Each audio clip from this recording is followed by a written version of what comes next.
우리 기독교 신앙에 감사가 빠질 수 없지요.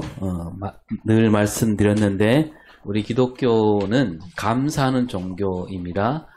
감사를 앞세우는 종교, 다른 종교는 그렇지 않은데 우리 기독교는 늘 감사를 앞세우는 종교라고 그랬습니다.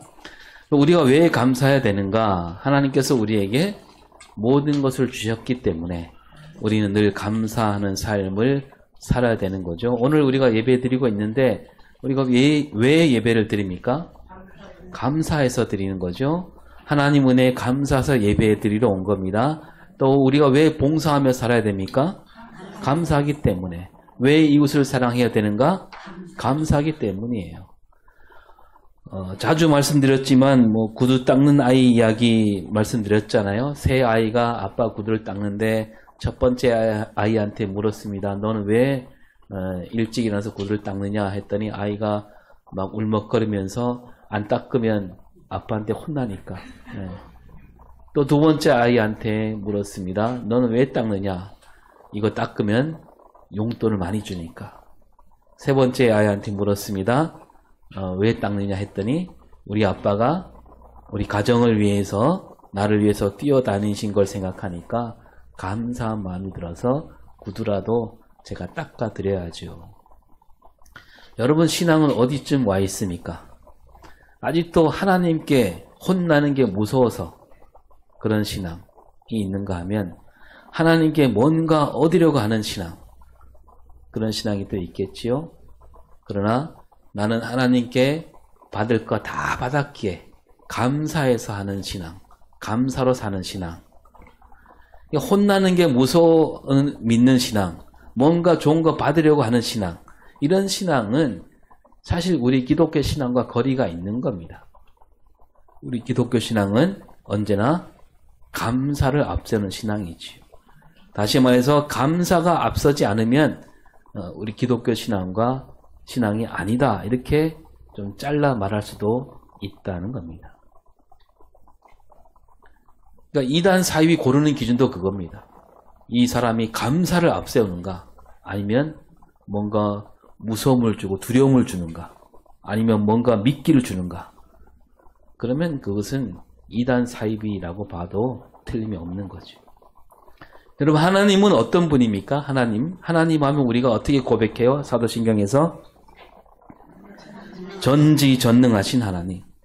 하나님은 전지전능하십니다. 모든 것을 아시고 모든 것을 하실 수 있는 분인데, 근데 그 전지전능함으로 뭘 하시느냐? 우리를 사랑하는 데 쓰신다는 거죠. 우리를 살리시고 우리를 아들, 딸로 삼아주시는 일에 모든 힘을 쏟으시는 분이에요. 우리가 뭘 잘해서 주셨나요? 그게 아니죠. 우리를 사랑하니까.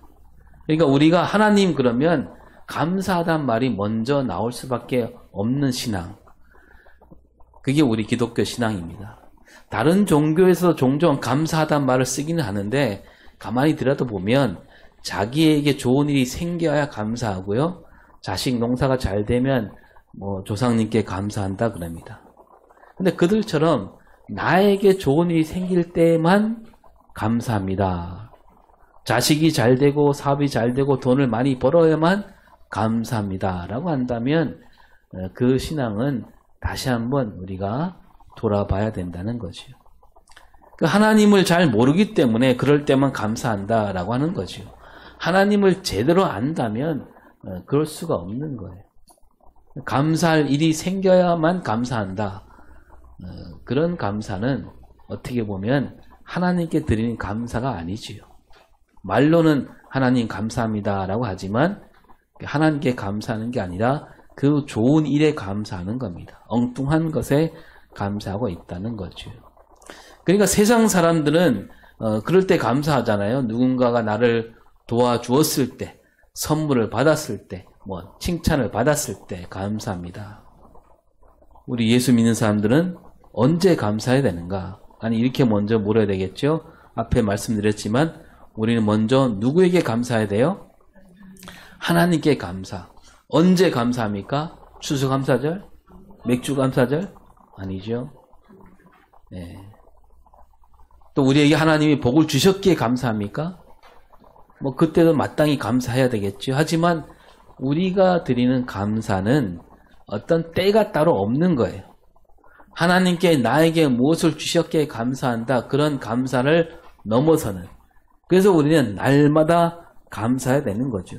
그리고 기도할 때도 우리가 첫 마디가 뭡니까? 하나님 감사합니다. 뭐 앞에 다른 게 붙지 않아요. 먼저 감사합니다. 날마다 때마다 우리는 감사합니다. 구원은 은혜잖아요. 선물입니다. 우리가 뭐 해서 얻은 게 아니라 은혜나 선물입니다. 거저 주신 거죠. 엄청난 선물이고 평생 갚아도 갚을 수 없는 은혜. 그래서 우리가 날마다 감사해야 되는 거죠. 그 해마다 추수감사 주일이 있고 또 맥주감사 주일도 있습니다. 그때마다 늘 비슷한 말씀을 나누기는 했는데요. 오늘 우리가 감사에 대해서 좀 한 걸음 더 들어가는 시간이 되었으면 합니다. 이 감사하는 신앙 세 가지로 나누어 보겠는데, 그러니까 이게 높낮이로 따져보면 이제 낮은 데부터 이렇게 올라간다라고 할 수 있겠습니다.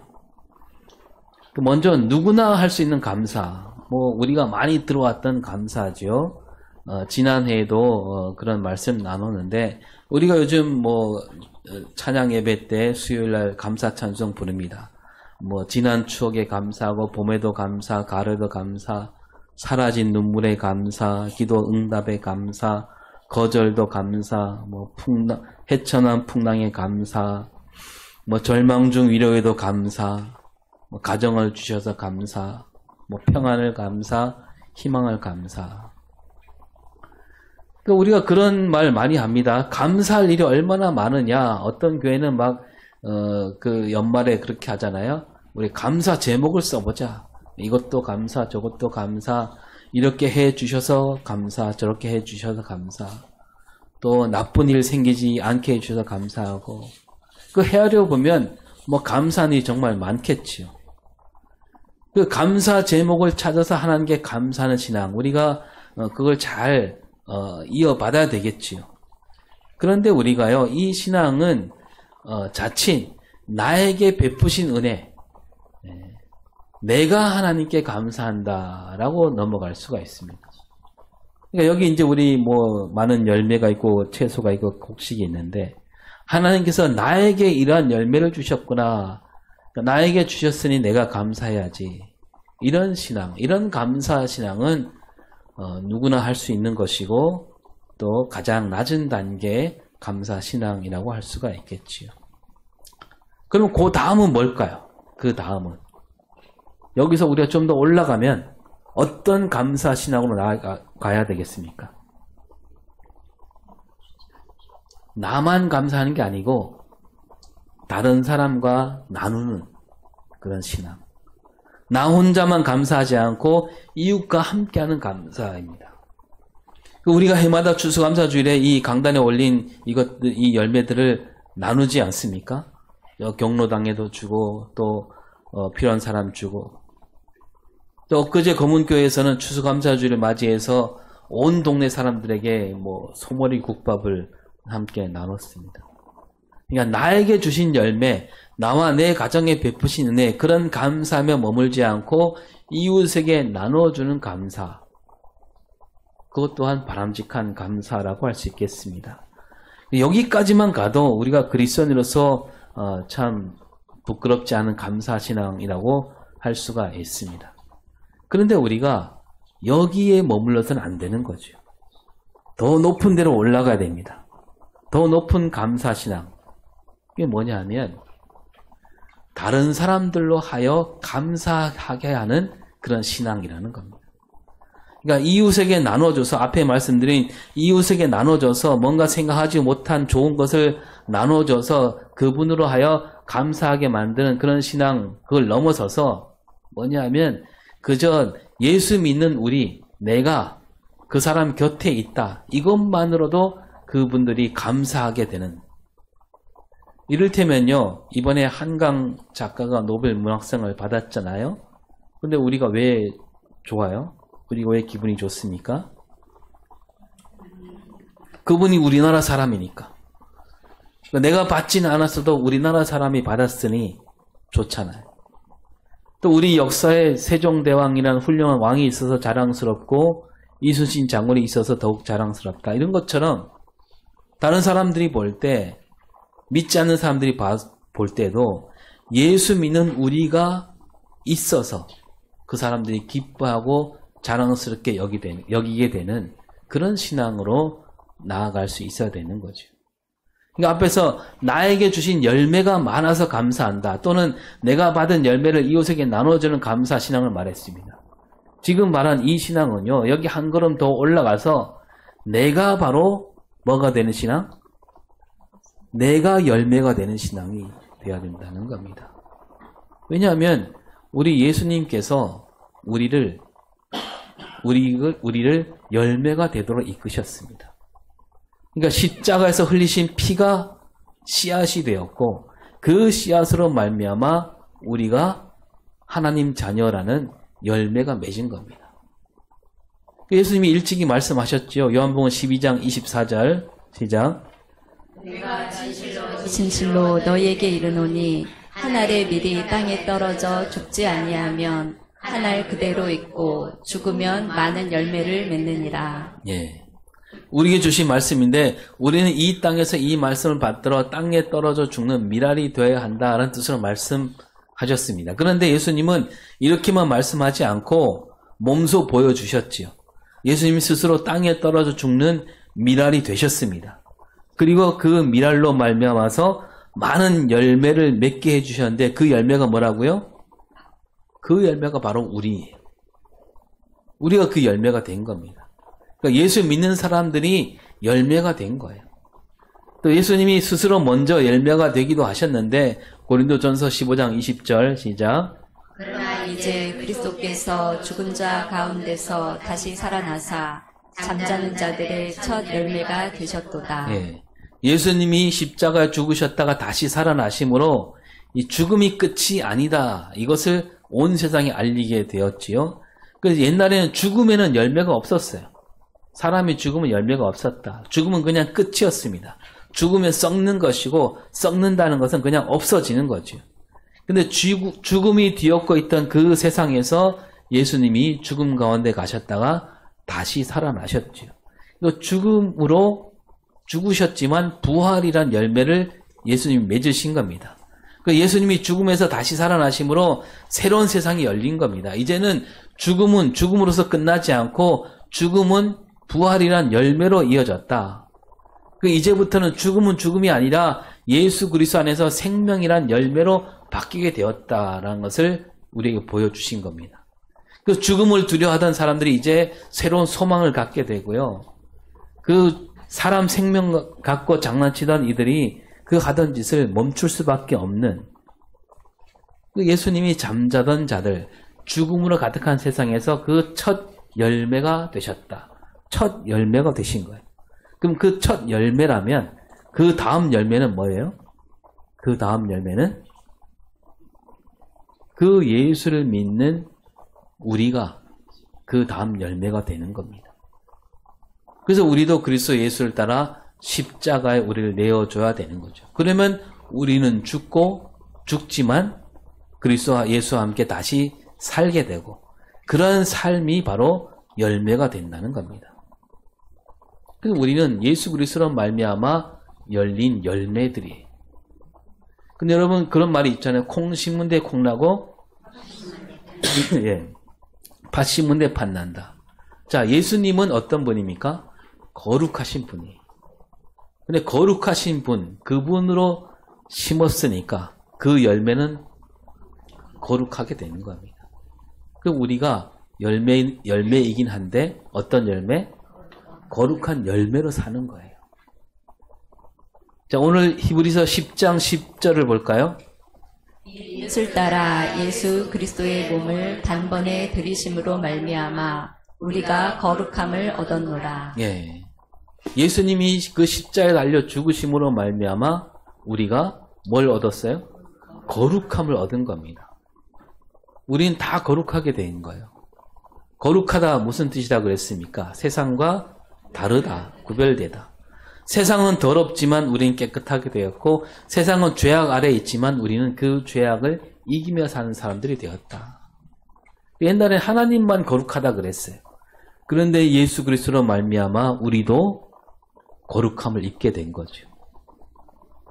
그 히브리서 말씀은요, 구약시대 율법과 견주어서 예수님 그 십자가 죽음을 잘 풀어주고 있는데, 예수님이 몸소 제물이 되어서 우리로 하여 하나님 자녀가 되게 하셨다. 이런 말씀이 쭉 이어집니다. 우리가 한동안 히브리서 말씀을 새벽에 나눴는데, 이거는 이제 다른 말로 하면 예수님이 씨앗이 되어서 그 씨앗으로 말미암아 그리스도인이란 열매가 맺히게 됐다. 이렇게 볼 수 있는 거죠. 예수 그리스도는 스스로 제물이 되어서 우리 모든 죄를 한 번에 다 씻어주셨다. 구약시대 율법대로 드린 제사는 그렇게 하지 못했다는 거죠. 율법대로 드린 제사는 열매를 맺지 못했어요. 그 구약시대 제사는 그래서 때마다 드려야 했습니다. 그래서 그 구약시대 율법은 장차 올 좋은 일의 그림자라고 말하고 있지요. 여기서 장차 올 좋은 일, 그게 뭡니까? 장차 올 좋은 일? 그 두말할 것도 없지. 예수 그리스도가 이 땅에 오신. 예수께서 스스로 제물이 되어서 우리 죄를 씻어주시는 그 일이 바로 좋은 일이라는 겁니다. 그러니까 구약시대에는 그런 제사가 많이 있었지만 그건 그림자일 뿐이다. 앞으로는 그런 일보다 더 높은 뛰어난 좋은 일이 올 것이다. 그 좋은 일이 뭐냐 하면 예수님이 제물이 되시는 일. 구약시대에는 해마다 늘 같은 제사였잖아요. 백성들은 해마다 제사 때 제물을 마련해야 했습니다. 그 어떤 이들에게는 그게 참 버거운 일이었지요. 먹고 살기도 바쁜데 그 빚을 내지 않으면 제물 마련하기가 힘든 거였습니다. 그 1년 내내 일해서 겨우 제물을 마련해서 제사하고 나면 돌아서서 또 다음 해 드릴 제물을 마련해야 했습니다. 또 제사장들이 다 뭐 좋은 제사장이 아니잖아요. 아주 나쁜 사람들도 있었어요. 제물을 빼돌리기도 했고요. 그러니까 이 백성들 삶이 나아질 수가 없고 제물을 드려도 늘 마음에 그 죄책감에 시달리는. 그러니까 율법대로 드린 제사, 그 어떻게 마련해서 제사를 드린다 할지라도 그거는 그때뿐이었다는 겁니다. 그 율법에 따르면 해마다 다시 제물을 들고 와야 했던 거죠. 백성들은 제물을 바치고 제사하는 그 시간만 그 죄에서 벗어날 수 있었고 돌아서면 다시 또 죄인으로 살아야 했던 거죠. 그러니까 제물을 바치는 그때 잠깐만 거룩함에 들어갈 수 있었다는 거죠. 그래서 그때 그 제물로는 그런 거룩한 열매를 맺을 수 없었다라고 할 수 있는 겁니다. 또 그 모든 판단을 제사장이 하니까 제사장에게 잘 보여야 했습니다. 뭐 올곧은 제사장들이 없진 않았겠지만 많은 제사장들이 그 백성들을 힘들게 했다는 거죠. 이렇게 살아가는 그 이들에게 이젠 제물을 더 마련할 까닭도 없고 해마다 같은 제사가 드리지 않아도 되는 그런 일이 생긴다라는 겁니다. 이보다 좋은 일이 없다는 거죠. 그게 바로 예수 그리스도께서 이 땅에 오셔서 십자가의 죽으심으로 진짜로 그런 일이 벌어졌다는 겁니다. 이제는 예수 그리스도를 믿는 믿음으로 하나님 앞에 죄를 알고 은혜 안에 살아가는 시대가 되었다. 12절을 볼까요? 12절 시작. 오직 그리스도는 죄를 위하여 한 영원한 제사를 드리시고 하나님 우편에 앉으사. 예, 한 영원한 제사. 한 번인데 영원한 제사예요. 구약시대는 자주 제사했지만 그 제사로는 죄를 다 없애지 못했는데 예수 그리스도는 딱 한 번으로 다른 제사는 없어도 된다는 얘기입니다. 영원까지 다시는 그런 제사가 없어도 된다. 그뿐만 아니라 예수 그리스도께서는 어디로 앉으셨어요? 하나님 우편에 앉으셨습니다. 하나님 우편에 앉으셨다. 이 말은 하나님과 나란히 앉으셨다는 거죠. 삼위일체를 가리킵니다. 그래서 다른 말로 하면 죄송합니다. 예수님이 십자가에 달리셨다. 이 말은 하나님께서 십자가에 달리셨다는 말과 같은 뜻이라는 거죠. 구약시대에는 인간이 지은 죄를 인간들이 어떻게 풀어보려고 애를 쓰고 살았습니다. 근데 그걸로는 그게 풀어낼 수가 없었던 거죠. 근데 예수 그리스도께서 오심으로 인간의 지은 모든 죄, 그 죄를 하나님이 몸소 해결해 주셨다는 거죠. 하나님이 하셨으니까 뭐 더 말할 것도 없는 거죠. 하나님께서 모든 죄를 다 짊어지고 가셨으니까 이제 우리가 그런 거 신경 쓰지 않아도 되는. 우리는 그저 그 예수 그리스도만 믿고 앞으로 가기만 하면 된다. 하나님께서도 이제 기다리고 계십니다. 13절을 볼까요? 자기 원수들을 자기 발등상이 되게 하실 때까지 기다리시나니. 네, 기다리시는데 하나님을 거스르는 세력들, 그 죄악에 가득한 그 세력들이 발등상이 되게, 그러니까 하나님 앞에 무릎을 꿇을 때까지 하나님이 기다려주고 계신다는 거죠. 세상 모든 사람이 예수 그리스도 앞에 오게 되는 그날, 그러니까 세상 모든 사람이 거룩한 열매가 되는 그날까지 기다리고 계신다. 그 14절에 뭐라고 되어 있습니까? 거룩하게 된 자들을 한 번의 제사로 영원히 온전하게 하셨느니라. 네, 다시 말하고 있습니다. 십자가 죽음은 딱 한 번이면 끝난다. 그것으로 모든 사람을 영원히, 그리고 온전하게, 영원히 살리는 일을 이루셨다는 거죠. 그래서 이제 세상 모든 사람은 죽음 아래 있지 않아도 되고 십자가 아래에서 생명을 얻게 되었다. 십자가 죽음으로 세상 모든 사람이 거룩함을 입을 수 있는 길이 열렸다는 거죠. 그 십자가 죽음으로 모든 사람이 거듭난 삶을 살게 될 수 있었고, 거듭난 삶을 다른 말로 하면 앞에 말씀드린 대로 거룩한 열매고 영원한 열매가 됐다. 문제는 내가 그것을 믿느냐 안 믿느냐. 믿으면 그렇게 되는 겁니다. 예수님이 십자가 위에서 피를 흘림으로 이제 하나님께 드린 제사는 한 번으로 넉넉했습니다.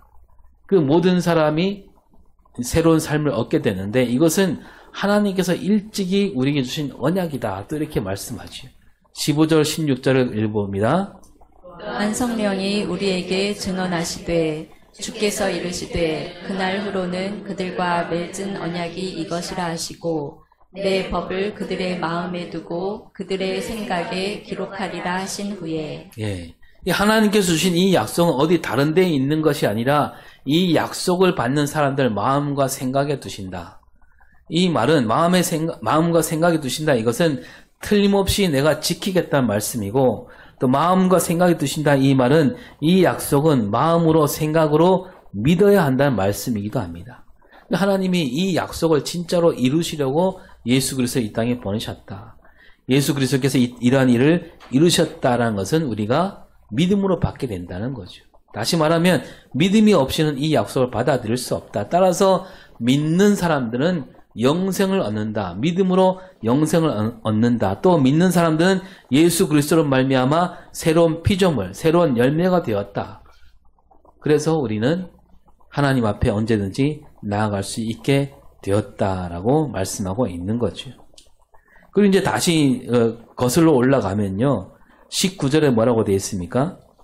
그러므로 형제들아 우리가 예수의 피를 힘입어 성소에 들어갈 담력을 얻었나니. 예, 그러니까 그 옛날에는 우리가 성소에 들어갈 수가 없었다는 거예요. 근데 예수의 피를 힘입어 우리가 들어갈 수 있게 되었다. 성소에는 제사장들만 들어가고 대제사장은만 지성소에 들어갈 수가 있었습니다. 그 백성들은 성소와 지성소에 들어갈 수가 없었지요.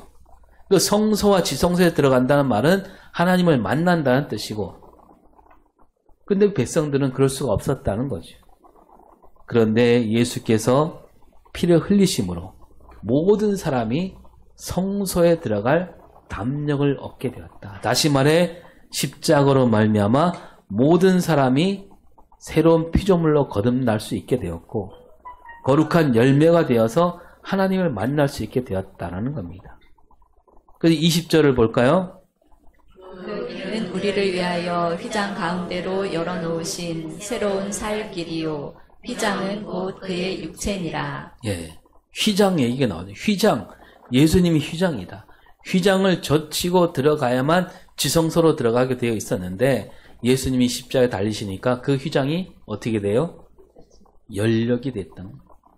그 휘장은 예수님이 십자가에 달리실 때 그 몸이라고 합니다.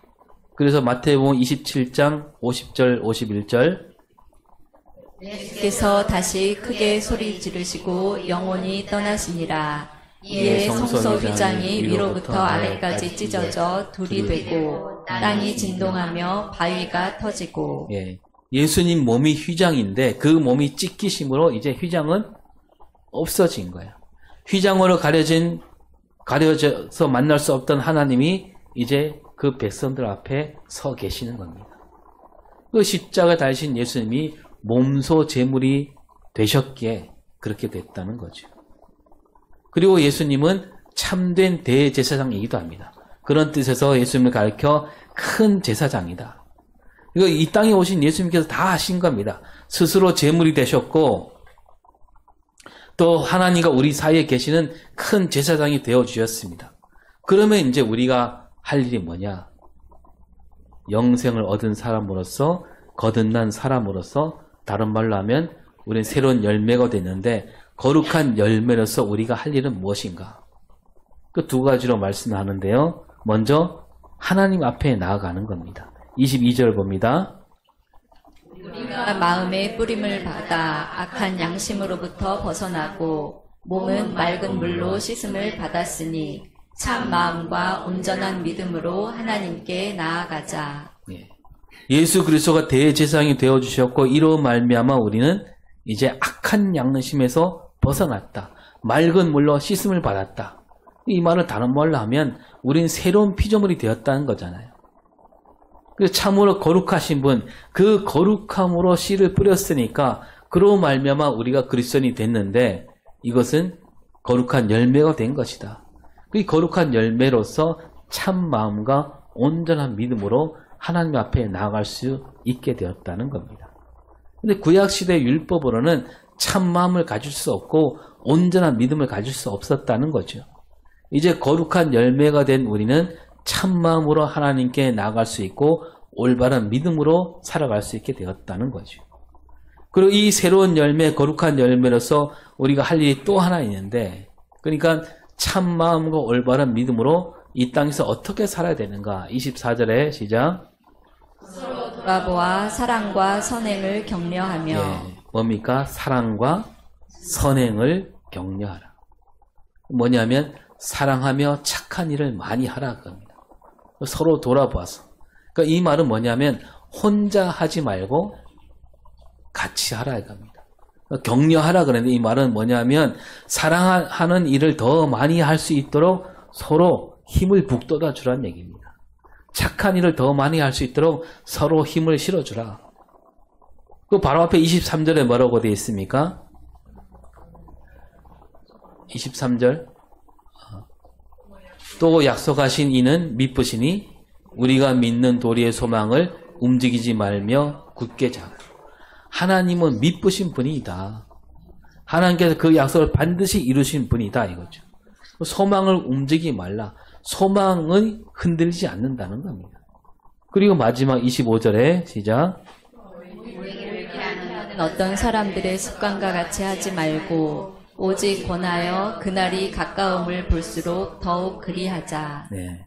이렇게 우리가 이런 일을 하고자 한다면 사랑과 선행을 하고자 한다면 함께 모이기를 힘써야 한다는 겁니다. 그래서 하나님은 우리로 하여 교회로 만들어 주신 겁니다. 성령이 우리에게 오셨을 때 모이게 되고 그 모임이 교회가 된 겁니다. 모이지 않고는 그런 일을 우리가 이룰 수 없다. 그날이 가까울수록 더 잘 모여서 사랑과 선행을 할 수 있도록 힘써야 한다라고 말씀합니다. 그것이 바로 참 마음과 온전한 믿음이고 그런 삶이 바로 새로운 열매로서 거룩한 열매로서 사는 길이라는 겁니다. 그러니까 여러분 우리는 예수님께서 십자가에 달리심으로 새로운 사람이 된 거예요. 거룩한 열매가 된 겁니다. 여기 앞에 있는 거 보니까 어떻습니까? 여러분 마음이? 네, 마음이 넉넉해지고 좋지요? 네. 여러분, 우리가 이런 열매가 되어야 된다는 겁니다. 그래서 우리 마을 주민들이 우리 교회를 바라볼 때 괜히 기분 좋아져야 되는 거예요. 자랑스럽게 여길 수 있어야 됩니다. 우리 교인들을 볼 때마다 우리 마을 사람들이 아, 그래, 우리 마을은 참 행복한 마을이다. 우리 교인들을 보면서 저 사람이 내 이웃에 있어서 정말 좋구나. 이런 삶을 사는 것이 우리가 참된 감사 신앙이라는 겁니다. 여러분 모두가 이런 말을 들을 수 있는 여러분이 될 수 있기를 바라겠습니다. 기도하겠습니다. 거룩하신 주님께서 십자가에 달리셨습니다. 이로 말미암아 우리가 새로운 생명을 얻었고 거룩한 열매가 되었습니다. 하나님, 우리가 거룩한 열매로서 많은 사람에게 참된 기쁨을 안겨주는 우리 삶과 신앙이 되게 하여 주시옵소서. 감사드리며